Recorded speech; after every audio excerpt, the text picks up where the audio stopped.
Good morning, everyone. It's Lindsey Huddleston with SPS back in the building with another SPS Monday Motivation. Hope you had a great weekend. I had a wonderful weekend. It was homecoming around these parts, one being East Lansing, Michigan. Not the greatest homecoming for Michigan State football. As you know, I was in the building. Tough times at Michigan State, and some things might be coming down the pipe to shake up things real soon. That's talking about Michigan State football.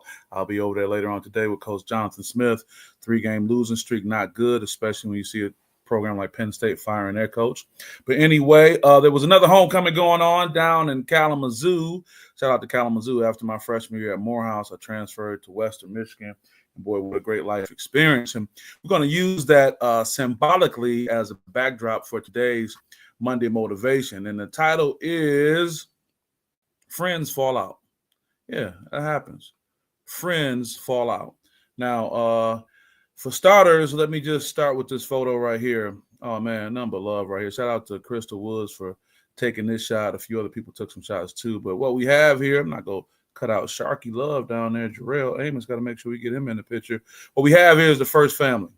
Ski Fi, you may want to say. Plus one, got my brother Rico Hooper off to the side in between Vernal Taylor and Mato Allen, Dr. Musa Abdullah. I see here. Who else we see? Rod down the middle, the ladies of Alpha Kappa Alpha. I'm sitting on the couch in my 1906 sweatshirt next to Treleasy Fletcher. Happy birthday, Treleasy. See, I said something nice publicly in my purse van. I see MacArthur Singletary, my guy, AP, Chris Gibson, Lenny, my sons, Kelvin Thompson. Oh, man, I just can't say how important this picture is because it doesn't just represent the alphas in the AKs at Western Michigan University. It represents all of us. It represents all of us in the sense that we have these life experiences with people that we can talk about and we can go back to. That was 30 plus years of experience with individuals.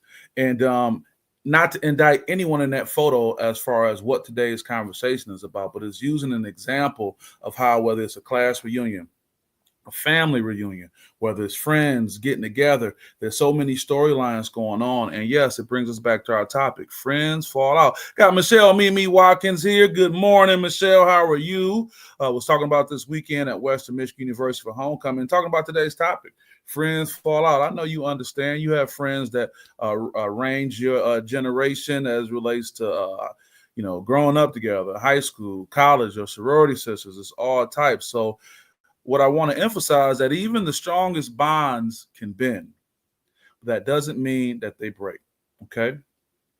The reality check is this. Sometimes close friends disagree and distance happens or emotions flare up. We know things can come up that can really have an impact, and you can have the receipts to show for it on both ends, and it can just be things that really make people dig in. And what I want to emphasize that that's not failure. It's a normal part of authentic connection. Sometimes we don't have fallouts with people, and part of that because the relationship isn't that deep. It's not that deep for me to get to a point where we can fall out. But then sometimes there is, and it's the psychological conflict, the psychology of conflict, right? According to the relationship psychologist, Dr. John Gottman, conflict itself doesn't destroy relationships. It's not the conflict that destroys the relationships. It's how we repair after the conflict that defines the long-term strength. How do we put this back together? We had an issue for whatever it's worth, and it can be a gamut of issues we can talk about that can lead to the conflict. But the real key is how do we repair it? And what it becomes what? An emotional roller coaster, right? It's an up and down, I use this image. You beefed out with your homegirl, it's not cool no more. We used to be like this, it was all good just a week ago. Now you feeling sad, looking for a friend. What's going on, right? This emotional roller coaster. Thought it was friends forever. I thought it was all love. I thought it was this right here all the time, but that's not the case, right? Things happen in our lives.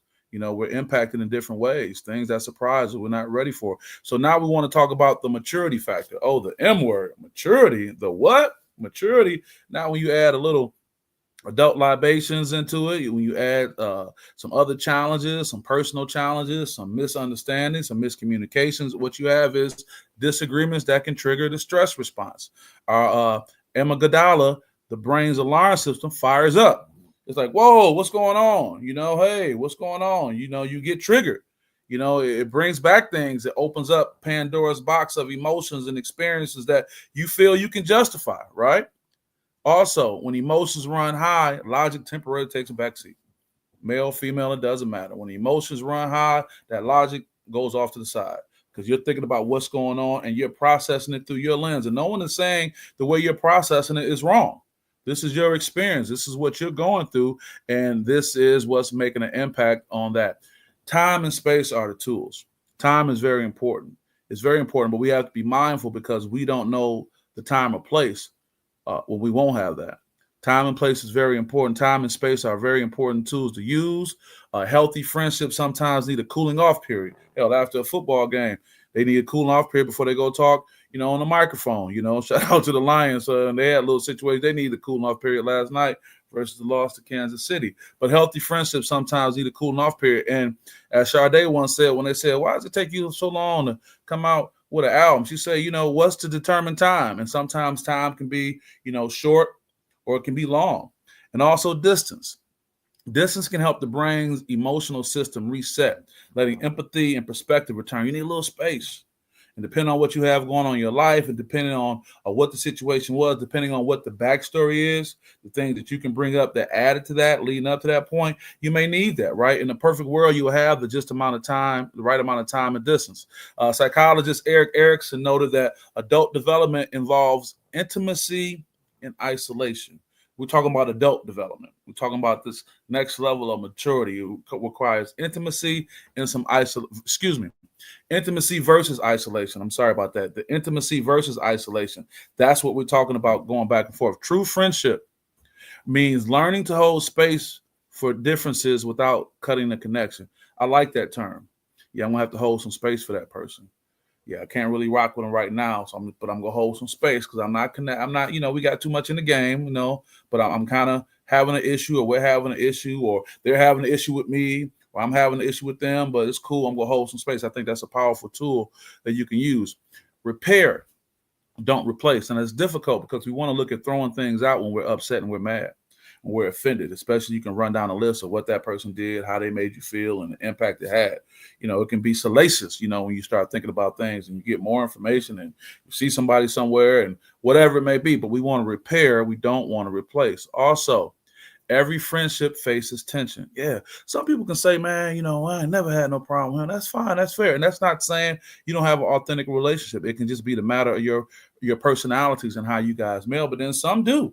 Sometimes, your closest partner just like you. So you butt heads on similar things. So it's not a question about is it a real friendship if there's no tension, but every friendship can face some tension, right? And then it brings us to this, the lessons in humility. And unfortunately, death and harm are things that bring out humility to make us look at things a little differently. And you don't want to live a life to where it has to be something tragic to happen to bring you to that point. So we talk about apologizing or reacting out.